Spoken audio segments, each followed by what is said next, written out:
టాలీవుడ్ నుంచి pan India స్థాయిలో వెళ్ళిన సినిమాల్లో దేవరా, పుష్ప ఈ రెండిట్లో ఏది బాగుందని చెప్పు. సో దేవరా సినిమా రిలీజ్ అయినా క్రేజ్ వచ్చింది. సినిమా ముందర అంత క్రేజ్ లేకుండే దేవరాతో, ఎందుకంటే డైరెక్టర్ కొంచెం ఎక్కడో ఫ్లాప్ లో ఉన్నారు కాబట్టి. పుష్ప 2 సినిమా రిలీజ్ అయ్యి హిట్ అయ్యి అయినప్పటి నుంచి క్రేజ్ ఉంది. అంటే 2 years నుండి ఆ క్రేజ్ కంటిన్యూ చేశారు పుష్ప 2కి. 2 years లో ఒక సినిమాకి అంత క్రేజ్ బజ్ చేయడం వల్లే తెలుగు సినిమా తెలుగులో కన్నా హిందీలో ఎక్కువ వసూలు చేసి అక్కడ హీరోల రికార్డు బద్దలు కొట్టిందంటే పుష్ప 2 అదొక్క ప్లస్ పాయింట్ అయింది. ఎందుకంటే క్రేజ్ అనేది రెండిట్లో దేవరా చూసుకుంటే యాక్టింగ్ ఎవరు బాగా చేస్తారు పరంగా అయితే అల్లు అర్జున్ గారు క్లైమాక్స్ ఫైట్ సూపర్ చేస్తారండి. జూనియర్ ఎన్టీఆర్ గారు దేవరా క్యారెక్టర్ లో కూడా అద్దరు కొట్టేశారు. మొత్తం ఒక సముద్రం దగ్గర ఫైట్ ఉంది కదా, చాలా అద్దరు కొట్టారు. కానీ ఈక్వల్ చూసుకుంటే పుష్ప 2లో ఆయన జీవించిపోయాడు. ఇప్పుడు దేవరా 2 కూడా రాబోతుంది కాబట్టి యాక్టింగ్ పరంగా ఎన్టీఆర్ గారు ఎప్పుడు 100%. అల్లు అర్జున్ గారు మ్యూజిక్ పరంగా దేవిశ్రీ, అనిరుద్ధ్ అంటే ఎవరు బాగా?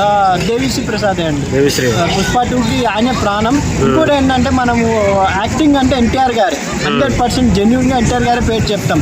డాన్స్ అంటే అల్లు అర్జున్ గారి పేరు చెప్తాం. అలాంటిది దేవరా పుష్ప 2 కొంచెం తారుమారే అని చెప్పి. దేవరాలో ఆయన డాన్స్ కూడా సూపర్ చేశారు. అది సాంగ్ ఉంది కదా, శేఖర్ మాస్టర్ గారు కంపోజ్ చేసింది.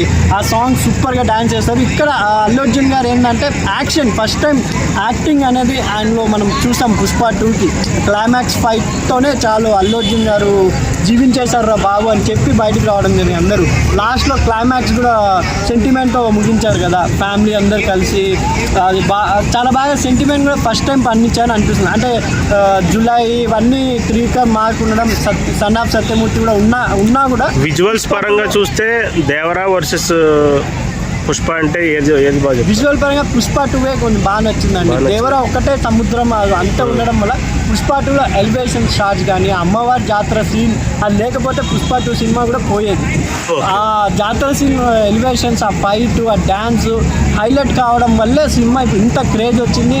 అసలు ఈ సండేతో మొత్తం $1 million అమెరికాలో దాటడం జరిగిన ఒక తెలుగు సినిమా అనేది చాలా గర్వకారణం. ఒక మాటలో పుష్ప వర్సెస్ దేవరా అంటే పుష్ప 2 వర్సెస్ దేవరా అంటే 2 తెలుగు సినిమా ఇండస్ట్రీకి బూస్ట్ ఇచ్చాయి. ఎందుకంటే బ్యాక్ టు బ్యాక్ హిట్ రావడం జరిగింది. దేవరా తర్వాత మీరు ఏ తెలుగు సినిమా అంత హిట్ కాలేదు. అంటే లక్కీ భాస్కర్ హిట్ అయినా అది మలయాళం హీరో అని టాక్ వచ్చింది. ఒక తెలుగు హీరో సినిమా స్పష్టంగా హిట్ అయింది దేవరా తర్వాత పుష్ప 2 కాబట్టి 2 చాలా బూస్ట్ ఇచ్చే తెలుగు సినిమాని అనుకుంటున్నాను. ఓకే.